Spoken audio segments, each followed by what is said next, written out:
Hello, everyone. I contacted Scott because I really wanted to hear his opinion about this situation in Poland that, of course, everyone is aware of what took place yesterday. I will just say that, of course, media jump on it like, I don't know what to compare to.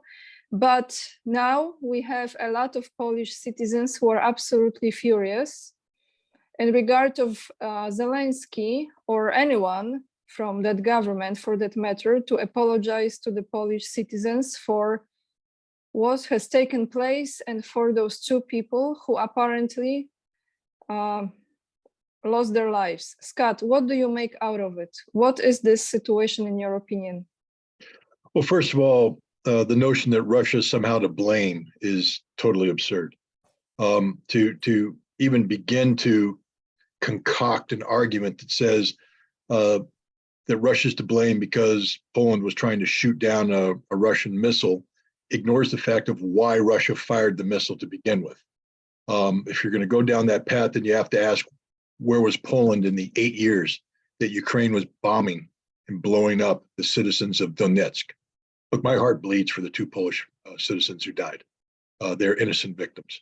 But to sit here and say it's Russia's fault means that Poland turned a blind eye to 8 years of violence inflicted on the citizens of Donbass by Ukraine. I don't accept that. Who's to blame here? Ukraine is to blame.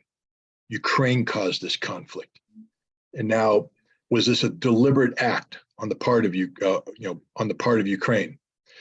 I have to tell you what, I can make a stronger case that this was a deliberate act on the part of Ukraine than anybody can make this was a deliberate act on the part of Russia. First of all, we know that Russia had nothing to do with this, other than firing a missile that didn't come anywhere near the Polish-Ukrainian border. That's the thing you need to understand, that this missile that was fired far away from anywhere Russian missiles struck. So you have to ask yourself, A, why was this missile fired? What missile was it trying to shoot down? And then you have to go through the dynamics of the system itself. It's a radar-guided system, which means that a radar paints a target in the sky, then the missile is fired and it guides on that radar to the target. Now, I can tell you that we can use surface-to-air missiles in a surface-to-surface configuration simply by pointing the radar in the sky in the direction you want the missile to go, having the missile take a ballistic trajectory and then fall to the earth ballistic. You have to ask yourself, why was the Ukrainian missile flying towards Poland? I think the Ukrainians have a lot to answer for. Right now, I would charge them with murder. I would say that your weapon was fired in the direction of Poland, knowing full well the potential for that weapon to strike someplace in Poland and bringing harm or death to a Polish citizen. To call it an accident, you'd have to explain why the missile flew towards Poland. Why did it fly in the direction of the Russian aircraft? Where was the self-destruct mechanism?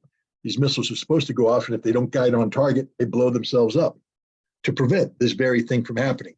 So there's a whole lot of questions that need to be asked of the Ukrainian government, which, by the way, was one of the first to jump on the story and call it a Russian attack and demand Article 5, NATO get involved, bring in your air defense. Oh, now we have what in the legal profession they call cui bono, who benefits?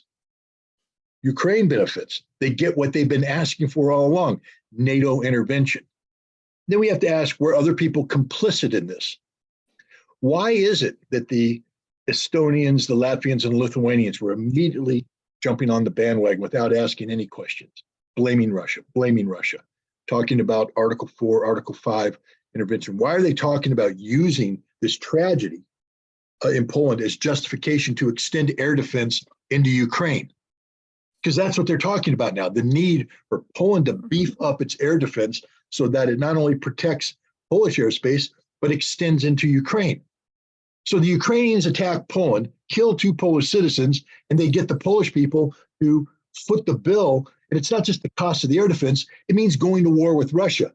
Because if you go down this direction, the next missiles that hit aren't going to be accidental missiles. They'll be aimed at targets in Poland because you're at war with Russia.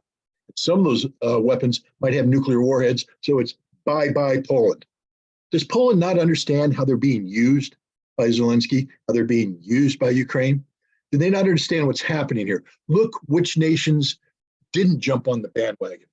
The nations that are talking about a diplomatic offering, the need for a negotiated settlement, the United States, Germany, France, even the United Kingdom, didn't jump on the Russia did it bandwagon. They said, let's wait. Let's wait and see what the results show. And then they tried to calm things down. Then there's the nations that are screaming for NATO intervention. Poland, Czech Republic, the Baltic states. Why? Well, but now actually Polish President Andrzej Duda, he changed the narrative. Okay, today it was changed. Yesterday they were jumping on that narrative. Today they changed this. So I would like to know, Scott, clearly this was a missile. What was it? 300? You know those? I don't know. S-300. Yeah. Okay, for sure that was Ukrainian. Okay. Yeah. Now, my question is this a provocation from Ukraine by that government, Ukrainian government, being a completely insane decision, or this was influenced by, Pentagon? Well, I don't think the Pentagon influenced this. First of all, let's start with the following. It very well could have been an accident. It very well could have been an accident. In war, stuff happens. It's possible that this system was old, poorly maintained, and Ukraine fired it, believing it would lock onto a Russian missile. The system went wild, no self-destruct because it's an old, poorly maintained missile, and it flew towards Poland on its own volition. And what happened was just a horrible tragedy. Now, I would give that credence, except for the fact that Ukraine has over and over and over again carried out provocations specifically designed to get NATO to intervene.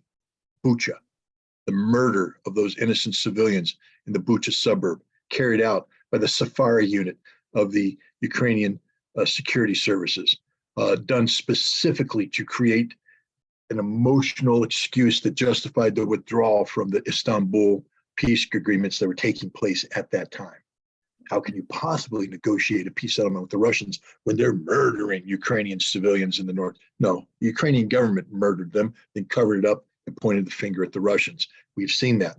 We saw Ukraine desperately asking the NATO to preemptively strike Russia with nuclear weapons even, in order to prevent Russia from preemptively striking Ukraine with nuclear weapons, which Russia was never doing. The point I'm trying to get at is I could concede that this could be an accident if I didn't have a history of the Ukrainian government doing absolutely crazy things to provoke the world against Russia.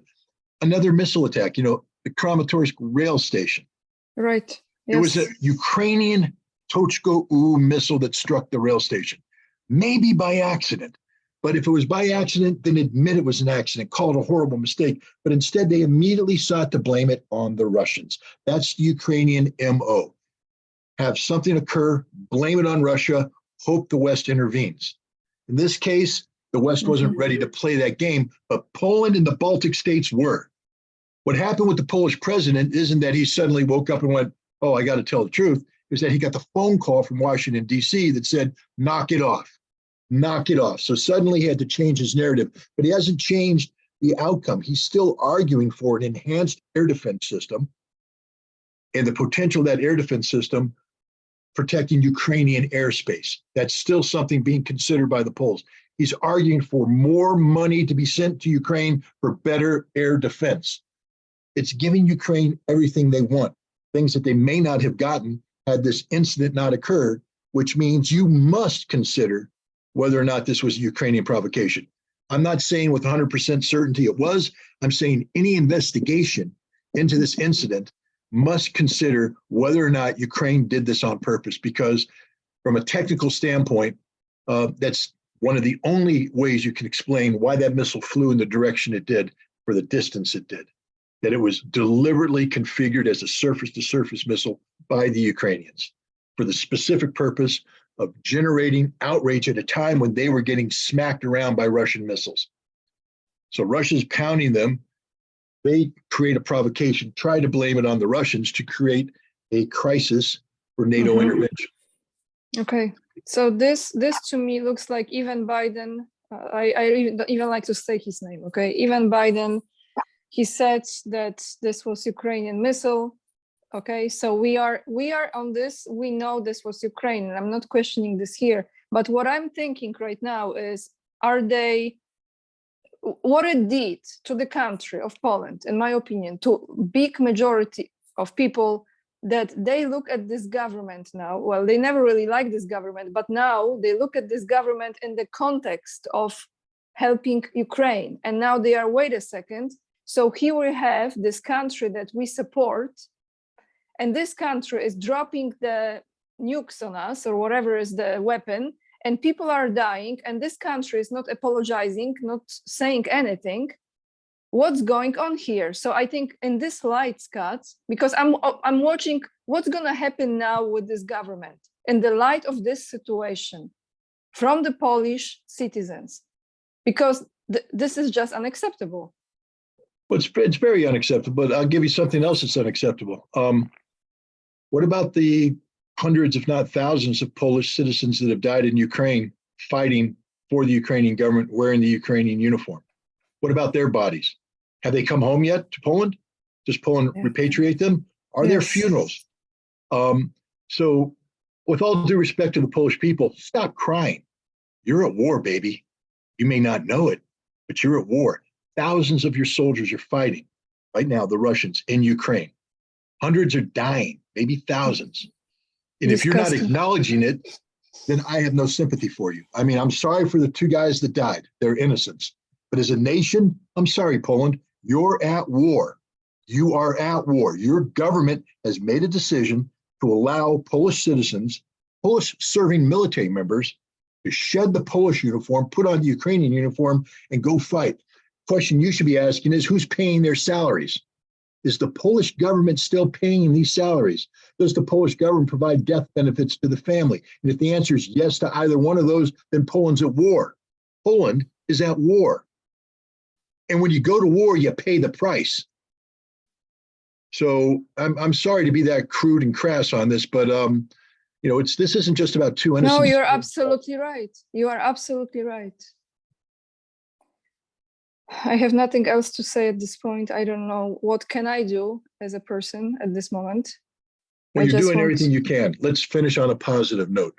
The only way that anything like tragedy like this can ever benefit society is for society to recognize the root causes and undertake actions to rectify it. You want to hold your government accountable, the first thing you have to do is define that which you want to hold them accountable for, and you're doing that. You're doing a great service to the Polish people. You're doing a great service to the cause of truth, and it's a tough job, but I congratulate you for making the effort.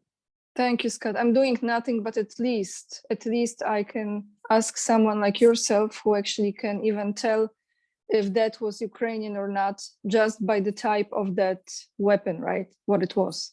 I don't even know those things. It's just they report, Scott. But you shouldn't have to know those things. Yeah, I shouldn't. You're right, in a perfect world, you should never have to know these things. Okay. But they report this like right away, and they throw on people this, I would say, bullshit stories over and over and over again, and people are still buying this. They are still buying those stories, and then the next day, all of a sudden, because they are not backed up, they change the narrative. And where's the shame on the part of those who sold the lie? When are the reporters being fired who wrote those stories? Are the government officials being hauled before a court to find out why they said these things without the evidence to back it up?